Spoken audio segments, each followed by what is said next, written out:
Hi babies, it's me Kajal. Welcome back. It's been a while, right? Pick up our meloda,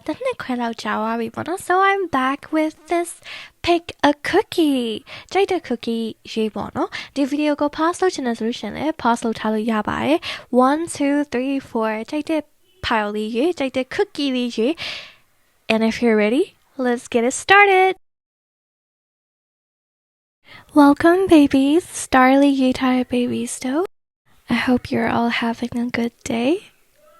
Baby Stow duet shuffle lo me bono. The oracle deckly at Kijo Ako. Maniyama Welai oracle deckly and it's beautiful. It says growth. I easily adapt, effortlessly change, and am aware this is a constant.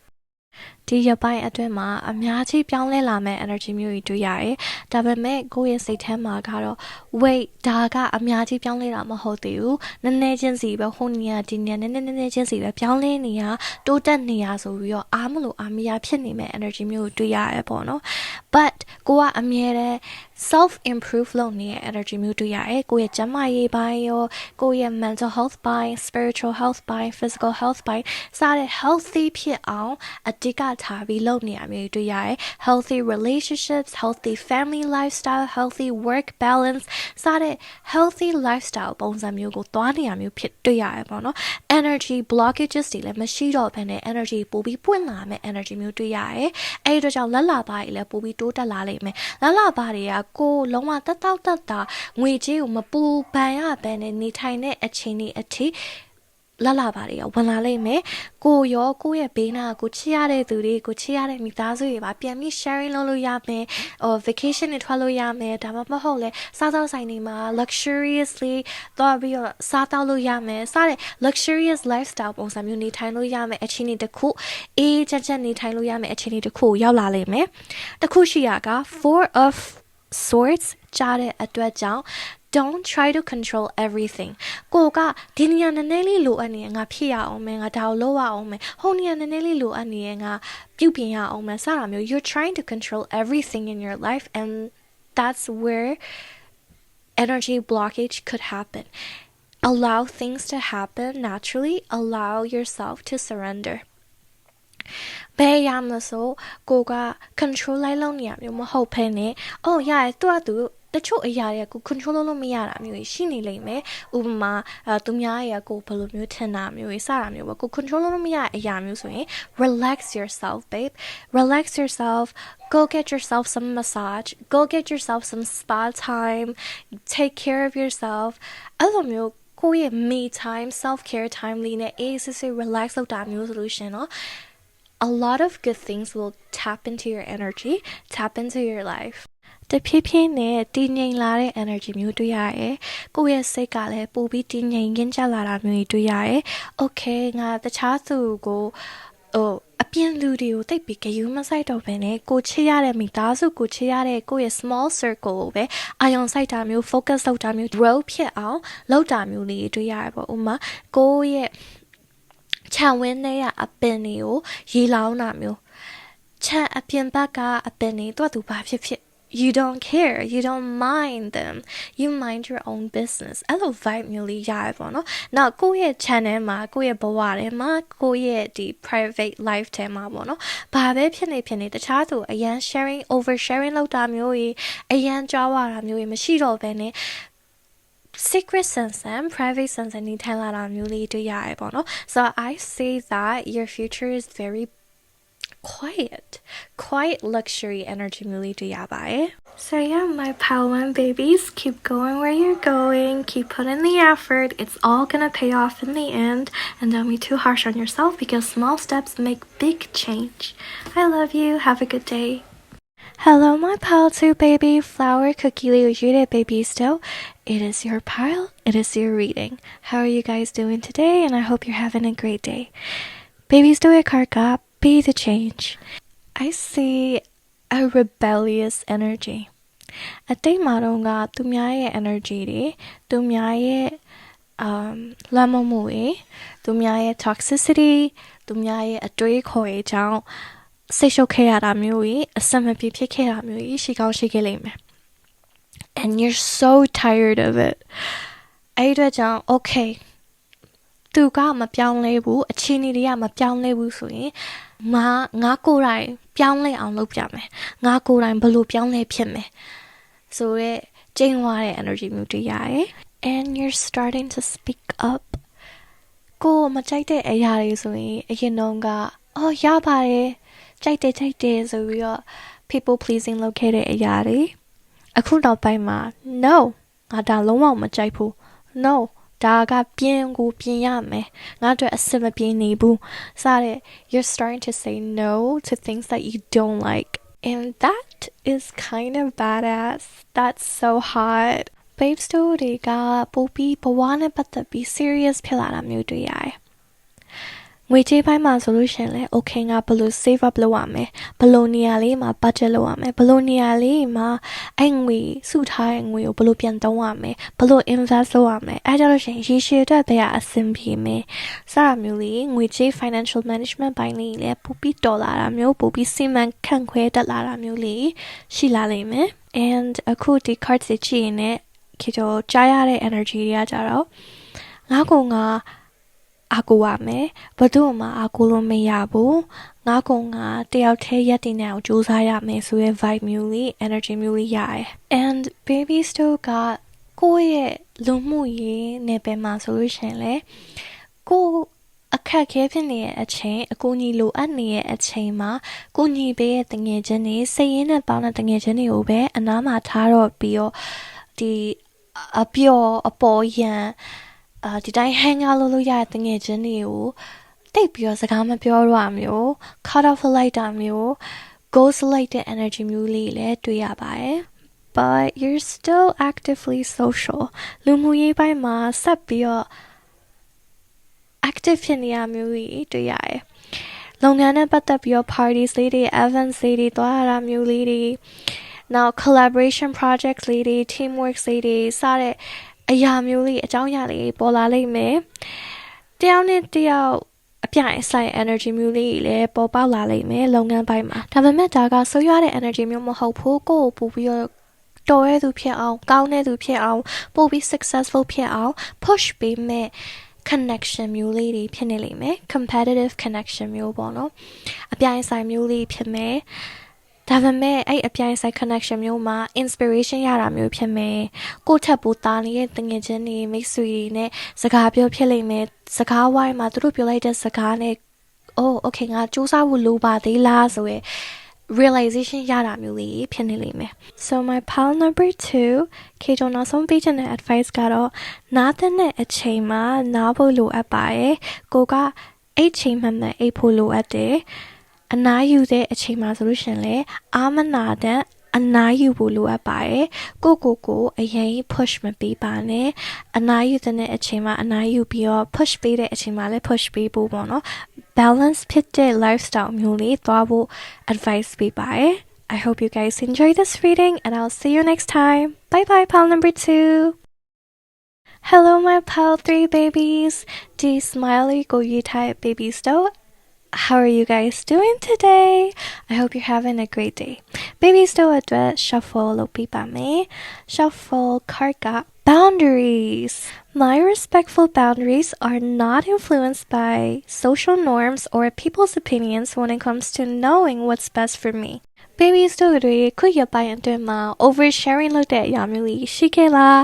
မပြောတဲ့အကြောင်းအရာတွေပါပြောလိုက်တာမျိုးစကားပြောရင်းနဲ့အမှားပါဝါဒမျိုးစကားပြောရင်းနဲ့ sharing မလုပ်တဲ့အကြောင်းအရာတွေပါ sharing လုပ်မိတာမျိုးကြီးရှိခဲ့လားမသိဘူးဒါလည်းလဲဆိုတော့ဒီ card လေးကြားပါတယ် boundaries ဖြစ်တဲ့အတွက်ကြောင့်ကိုယ့်ရဲ့ social life မှာ boundaries လေးတွေထားဖို့လိုအပ်ပါတယ် boundaries ဆိုမြန်မာလို့ဆိုရင်စိတ်ထားဖို့လိုအပ်ပါတယ်မပြောတဲ့အကြောင်းအရာမပြောတာမျိုးဒါမှမဟုတ်အရင် oversharing မလုပ်တာမျိုးပေါ့နော် Now be on 9 of Pentacles the Magician ဖြစ်တဲ့အတွက်ကြောင့် you guys are so lucky 9 of Pentacles အရင်ကိုငွေကြီးပြည့်စုံပြီးတော့ travel opportunities တွေဝင်လာလိမ့်မယ်ဘဝထဲမှာနိုင်ငံခြားသွားချင်နေတယ်ဒါမှမဟုတ်လဲခရီးသွားချင်နေတယ်ဆိုလို့ရှိရင် opportunities တွေဖြစ်လာလိမ့်မယ်ဒီရက်ပိုင်းတွင်ဒါမှမဟုတ်ဒီလပိုင်းအတွင်းမှာ magician card ဖြစ်တဲ့အတွက်ကြောင့်ရင်တော့ကကို manifest ထားတဲ့အရာတွေ it's all coming true တ တိမမွားလေးအစတဖြည်းဖြည်းနဲ့ဖြစ်လာတာမျိုးကြီးကြုံတွေ့ရလိမ့်မယ် and ဒီလိုမျိုး energy အရန် lucky ဖြစ်နေတဲ့အချိန်မျိုးအရန် positive ဖြစ်နေတဲ့အချိန်မျိုးမှာဆိုရင်ကိုယ့်ရဲ့ aura ကအရန် shine bright like a diamond ဆိုပြီးဖြစ်တတ်တယ်ပေါ့နော်ကိုယ့်ရဲ့ aura ကကိုယ့်ရဲ့ energy အရန်တောက်ပနေရမျိုးအရန်တောက်ပနေတဲ့အခါမျိုးမှာ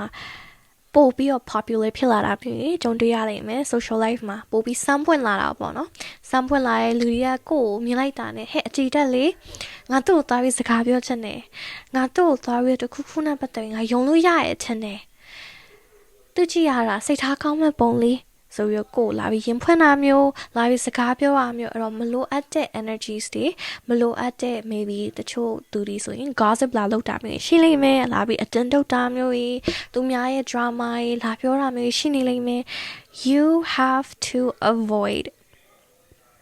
ရှောင်ကျဉ်ဖို့လိုအပ်ပါတယ်ခုရပိုင်းအတွင်းမှာကိုယ့်ရဲ့စိတ်ကလေးကို happy ဖြစ်အောင်ထားပါ positive ဖြစ်အောင်ထားပါစိတ်ကြည်လင်နေအောင်ပျော်ရွှင်နေအောင်အေးချမ်းနေအောင်ထားဖို့လိုအပ်ပါတယ်အဲဒီအတွက်ကြောင့်မလိုအပ်တဲ့ drama တွေမလိုအပ်တဲ့ဒီ gossip conversation တွေရန်ဖြစ်တာမျိုးလေးတွေရှောင်ကျဉ်ဖို့လိုအပ်ပါတယ်အဲဆိုလို့ရှိရင်ကိုယ့်ရဲ့လက်လာပါတွေကပိုးပြီးတလဟောဝင်လာဖို့အများကြီးဝင်လာဖို့ရှိနေလိမ့်မယ်။နောက်ဒီရပိုင်းအတွင်းမှာကိုယ့်စိတ်ကငါဒါလုပ်ချင်တယ်ဒါဖြစ်ရင်ကောင်းပါပဲဆိုရဲအရာမျိုးလေးကလုံးဝဖြစ်သွားလိမ့်မယ်။အောင်မြင်ကောင်းပါပဲဒီအရာလေးငါလုပ်လိုက်တယ်အောင်မြင်သွားရင်ကောင်းပါပဲ yes အောင်မြင်သွားတယ်အဲ့လို vibe မျိုးလေးတွေ့ရတယ်ပေါ့နော် magician ဖြစ်တဲ့အတွက်မျက်လှည့်စရာလိုမျိုးပဲကိုလုပ်လိုက်တဲ့အရာမျက်လှည့်လိုမျိုးလုံးဝ magic လိုမျိုးအရာတိုင်းကအောင်မြင်နေရမျိုးလှုပ်သမျှစကားလှုပ်သမျှလှုပ်ရက်တိုင်းအောင်မြင်နေရပြောသမျှစကားတိုင်းလွှမ်းမိုးနိုင်တယ်ပေါ့နော်တခြားသူလွှမ်းမိုးနိုင်တာမျိုးလေးရှိနေလိမ့်မယ်အဲ့ဒါကြောင့်ဒီရက်ပိုင်းမှာလည်းကိုယ့်ရဲ့စကားနားထောင်တာမျိုးလေးတွေကိုကသူများကိုပြန်ပြီးသင်ကြားပေးလို့ရရဲ့ advice ပေးလို့ရရဲ့အကြောင်းအရာလေးပေါ်လာလိမ့်မယ်လူတွေကလည်းကိုယ်အရင်ကထပ်ပို့ပြီးတော့လေးစားနေရမျိုးလေးကြုံတွေ့ရလိမ့်မယ်So you're my pal, lucky babies. A lot of good things are happening in your life, so be prepared to welcome them wholeheartedly. I love you guys. I hope you guys enjoy this reading, and I'll see you next time. Bye-bye. Hello, my pal for babies. Hardly you type babies though. How are you guys doing today? I hope you're having a great day. Babies do it with card shuffle will be by me. Babies do it card gacharo. Freedom is truth. Freedom is when I unshackle my attachments, resistance, and judgments, when I honor my truth upon every path I endure. Babes တို့ရအရန် creative ဖြစ်တဲ့သူမျိုးကြီးလို့ပြောလို့ရတယ်။ကိုယ့်ရဲ့အတွေးခေါ်တွေကအရန်လွတ်လပ်ပြီးတော့သူများနဲ့မတူတဲ့ idea တွေသူများနဲ့မတူတဲ့အသစ်အဆန်းအကောင့်ထဲပေါ်မဲ့ဒီ imagination တွေရှိနေရမျိုးကြီးတွေ့ရတယ်။အဲ့ imagination တွေနဲ့လက်တွေ့ကြတဲ့ reality ဖြစ်ဖို့ကမလိုအပ်တဲ့ attachment တွေမလိုအပ်တဲ့တန်ရုံးစင်တွေကိုအောင်မြင်ဖို့နောက်ကနေဆွဲထားတဲ့တန်ရုံးစင်တွေကိုဖြတ်တောက်ပြဖို့လိုအပ်တယ်။နောက်ပြီးတော့ငါဒီဟာလုပ်လိုက်လို့ရှိရင်လူတွေကငါ့ကို judge လုပ်မှာငါစိတ်ကူးတွေကလိုမျိုးငါ creative idea တွေကလိုမျိုးလာအကောင့်ထဲပေါ်လိုက်တယ်အဲ့လိုအတိုင်းလာလုပ်လိုက်တယ်ပြောလိုက်တယ်ဆိုရင်တခြားသူတွေကငါ့ကိုဘယ်လိုမျိုးထင်မလဲဘယ်လိုမျိုးဖြစ်မလဲဆိုတာမျိုးကိုပြန်ပြီးတော့ထိန်းချုပ်နေရမျိုးကြိုးချီနှောင်ထားတဲ့ energy မျိုးကြီးတွေ့ရတယ်ပေါ့နော် so you have to let go of them King of Pentacles 4 of Cups King of Pentacles ဖြစ်တဲ့အတွက်ကြောင့်ငွေချေးပိုင်းမှာ money game မှာအရန်တော်တာမျိုးတွေ့ရတယ်ငွေကိုဘယ်လိုရှာရမလဲဘယ်လိုနည်းလမ်းမျိုးနဲ့ဘယ်လိုငွေကိုရအောင်ရှာရမလဲပြီးရင်ငွေကိုဘယ်လိုပြန်ပြီးပွားအောင်လုပ်ရမလဲဆိုတာမျိုးအရန်တော်တဲ့ဉာဏ်ရှိရလို့ပြောလို့ရတယ်ပေါ့နော် business mind ရှိရပေါ့နော် babes တို့ကအရန် talent ရှိတယ်ပါတယ်ကိုအားကိုပြီး empire တစ်ခုဖြစ်အောင်လဲတည်ထောင်နိုင်တဲ့စွမ်းအားမျိုး talent မျိုး skill မျိုးရှိရမျိုးတွေ့ရတယ်သိမကြခင်မှာအရန်ကိုကောင်းတဲ့ financial stability financial success တွေကကိုပို့ရတယ်ဝင်လာလိမ့်မယ်ငွေကြေးလက်လာပါတွေအများကြီးတိုးပွားလာလိမ့်မယ်ဒါပေမဲ့ကိုအနားယူဖို့အတွက်ကိုရဲ့ hobbies တွေအတွက်ကိုရဲ့ဒီ personal free time အတွက်ကတော့အချိန်ရှားပါတာမျိုးရှိနေလိမ့်မယ်အဲ့အတွက်ကြောင့်အချိန် time management ကိုတိကျလေးလုပ်ပေးဖို့လိုအပ်ပါတယ်နောက်ပြီးကိုစမ်းပြီးလုပ်လိုက်တဲ့အရာတွေ experiment လုပ်ကြည့်လိုက်တဲ့အရာတွေက မထင်မှတ်တဲ့အချိန်မှာအောင်မြင်သွားတာမျိုးလေးတွေရှိနေလိမ့်မယ် Four of Cups energy မျိုးကြရဲ့အတွက်ကြောင့်ကိုအားမလို့အားမရဖြစ်နေရမျိုးရရှိနေလိမ့်မယ်လူတွေရဲ့မြင်မှာတော့ကိုကဘယင်ပေါ့နော်ဒီ King of Pentacles energy လိုမျိုးကိုကဘယင်ဖြစ်နေရဲ့ကိုရဲ့ career ဘိုင်းမှာကိုရဲ့ဘဝဘိုင်းမှာဘယင်ဖြစ်နေရဲ့ဟဲ့နင့်ကိုကြည့်လိုက်တာနေအကုန်အဆင်ပြေနေရပဲဘာဖြစ်နေရလဲပေါ့နော်ငွေရလဲဝင်နေရပဲreputation ဘိုင်းမှာလည်းအရာအောင်မြင်နေရပဲဒါပေမဲ့ဘာလို့ကိုအားမရဖြစ်နေရလဲပေါ့နော်ဒါပေမဲ့ကိုယ့်ရဲ့စိတ်ထဲမှာကတော့ငါဒီထက်ပိုပြီးအောင်မြင်မှုလိုအပ်နေသေးတယ်ငါဒီထက်ပိုပြီးတော့ time လိုနေရပေါ့နော်အချိန်လိုအပ်နေတယ်ပိုပြီးလွတ်လပ်မှုတွေလိုအပ်နေရပျော်ရွှင်မှုတွေလိုအပ်နေရဆိုတာမျိုးလေးတွေအားမလို့အားမရဖြစ်နေရမျိုးတွေရှိနေလိမ့်မယ် so I suggest you to go within တရားထိုင်တာမျိုးလေးလုပ်ကြည့်ပါပြီးလို့ရှိရင် yoga လုပ်ကြည့်ပါဒါမှမဟုတ်လည်း exercise လုပ်ကြည့်ပါဒီလုပ်ငန်းမှာရလာတဲ့ stress လေးတွေဒါမှမဟုတ်ကိုယ်ပညာရေးဘက်မှာရလာတဲ့ stress လေးတွေကိုတခြား physical activities လေးတွေနဲ့ဒါမှမဟုတ် yoga workout meditation စတာမျိုးလေးတွေနဲ့ပြန်ထုတ်ပေးဖို့လိုအပ်တယ် journaling လုပ်မယ်ဆိုလို့ရှင်လည်းအရန်ကောင်းပါတယ်နောက်တစ်ခုက I know it's so random but ခေကြရတဲ့ message ကကြတော့ herbal tea တောက်ဖို့လိုအပ်ပါတယ် maybe lavender tea chamomile tea တခုပေါ့နော် herbal tea လေးတောက်ကြည့်ပြီးဖို့လိုအပ်တယ် and ခန္ဓာကိုယ်အကျော်ဆန့်တာမျိုးလေးတွေ stretch လုပ်တာမျိုးလေးများများလုပ်ပြီးပါစိတ်ခံစားချက်ပိုင်းနေဖိနှိပ်ထားတာမျိုး suppress လုပ်ထားတာမျိုးတွေကကိုယ့်ရဲ့ဒီတခြား physical health ပိုင်းနေကောင်းကြိုက်တာမျိုးလေးတွေစတာမျိုးလေးမှာတွားပြီးတော့စိုင်းပြနေရမျိုးတွေရှိနေတတ်တယ်ဆိုတော့အဲ့အတွက်ကြောင့်ကိုယ့်ရဲ့စိတ်ခံစားချက်တွေဝမ်းနည်းမှုတွေဒေါသထွက်မှုတွေစတာမျိုးလေးကိုမဖိနှိပ်ထားပါနဲ့တခု healthy coping mechanism တခုနဲ့ပြန်ထုတ်ပေးဖို့လိုအပ်တယ်ဥပမာတချင် also လိုက်တာမျိုးဒါမှမဟုတ်လည်း exercise အပြင်းထန်လုပ်လိုက်တာမျိုးဒါမှမဟုတ် yoga လုပ်တာမျိုးစတာမျိုးလေးပေါ့နော်ခုနခေချိုပြောလိုက်တဲ့အရာတွေထဲကလိုမျိုးလုပ်ပြီးတော့ကိုယ့်ရဲ့ suppressed emotions တွေပြန်ထုတ်ပေးပါလို့အဲ့ဒါကအဓိက message ဖြစ်နေပါတယ် so yeah my powerful babies you don't have to worry you know you're gonna get lots of money you know you're gonna get more and more achievements Yavide achievement you're gonna be manifesting for more. So you don't have to worry about that. Universe is on your side. But you just have to focus on your health. Focus on calming your nervous system. Okay? I love you. I hope you had a great reading. And I hope it was helpful. Thank you for listening till the end. I'll see you next time. Bye bye.